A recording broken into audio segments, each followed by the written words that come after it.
வணக்கம். கேப்டன் விஜயகாந்த் ஐயா அவருடைய ஆத்மா சாந்தி அடையணும்னு வேண்டிக்க வந்திருக்கேன். எல்லாரும் நல்லா இருக்கணும்னு நினைக்கிற ஒரு உள்ளம் அவர். நாங்களும் அவர் எப்போவுமே நல்லா இருக்கணும்னு வேண்டிக்கிட்டே இருப்போம். இப்போவும் அதான் நினைக்கிறோம். அவர் ஆத்மா நல்லபடியாக சாந்தி அடையணும். நிறைய நல்ல விஷயங்கள் பண்ணியிருக்காரு அவர். எல்லாருக்கும், நடிகர் சங்கம் மட்டும் இல்லை, அவரை தெரிஞ்சவங்க எல்லாருக்கும், தெரியாதவங்க எல்லாருக்கும் அவ்வளவு உதவிகள், அவ்வளோ நல்ல எண்ணம் படைத்தவர் அவர். எல்லாரும் நல்லா இருக்கணும்னு நினைக்கிறவர். அவர் இன்னைக்கு நம்ம இடையே இல்லைன்னு நினைக்கும் போது சங்கடமாக இருக்குது.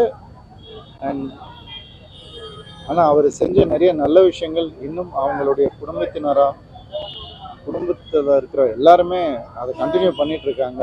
சங்கத்துலேயும் கண்டிப்பாக பண்ணுவோம், நடிகர் சங்கத்துலையும் கண்டிப்பாக பண்ணுவோம் உறுதி எடுத்துக்கிறோம். நிச்சயமாக அவர் நம்ம எல்லாருக்கும் அவ்வளவு நல்லது பண்ணியிருக்காரு. எங்கள் அப்பாவும் அவரும் ரொம்ப காலத்துலேருந்து நெருங்கிய நண்பர்கள். அப்பா எப்போவுமே குழந்தையிலேருந்தே சொல்லிகிட்டே இருப்பார், அவரை பார், அவரை மாதிரி வரணும் அப்படின்னு சொல்லுவார். விஜயகாந்த் ஐயா நான் நடிக்க வந்தப்போ என்னை கூப்பிட்டு அவ்வளோ என்கரேஜ் பண்ணியிருக்காரு. என்னென்னா, முதல்ல சொல்லுவார், உங்கள் அப்பாவை நல்லா தெரியும், அவர் மதுரைக்காரரு, நம்ம ஒரே ஊருக்காரங்க அப்படியெல்லாம் சொல்லுவார். அதெல்லாம் இன்னும் எனக்கு பசுமையாக ஞாபகத்தில் இருக்குது. நான் தாஸ்ன்னு ஒரு படத்தில் ராக்கி ராஜேஷ் மாஸ்டர் தான் எனக்கு ஸ்டண்ட் கோரியோகிராஃபி. அவர் நம்ம கேப்டனுக்கு நிறைய படங்கள் அவர் தான் ஸ்டண்ட் கோரியோகிராஃபி. அவங்க 2 பேரும் பிரதர்ஸ் மாதிரி இருப்பாங்க.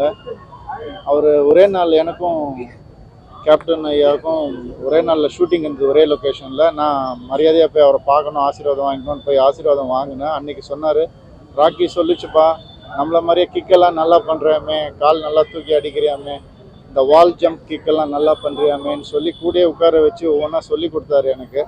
இன்னும் நல்லா ஸ்ட்ரெச்சிங் பண்ணு, இப்படி பண்ணு, அப்படி பண்ணுன்னு சொல்லி கொடுத்தாரு. நல்லா சாப்பிடு, உடம்ப பார்த்துக்கோ அப்படின்லாம் சொன்னார். ஸோ அதெல்லாம் எனக்கு பெரிய ஒரு என்கரேஜ்மெண்ட்டாக இருந்தது. அவ்வளோ பெரிய நடிகர் நம்மளை கூப்பிட்டு 3வது படம் தான் அப்புறம் நடித்தேன். உட்கார வச்சு, பக்கத்துலேயே உட்கார வச்சு சொல்லி கொடுத்து ஊக்கம் கொடுத்து, அவர் எனக்கு மட்டும் இல்லை, இந்த மாதிரி எல்லாருக்குமே அவர் பண்ணியிருக்காரு. அவருடைய நல்ல எண்ணங்கள், அவருடைய நல்ல செயல்கள் எப்பவுமே தொடரும். எங்களால் முடிஞ்ச எல்லாத்தையும் நாங்கள் செய்வோம்.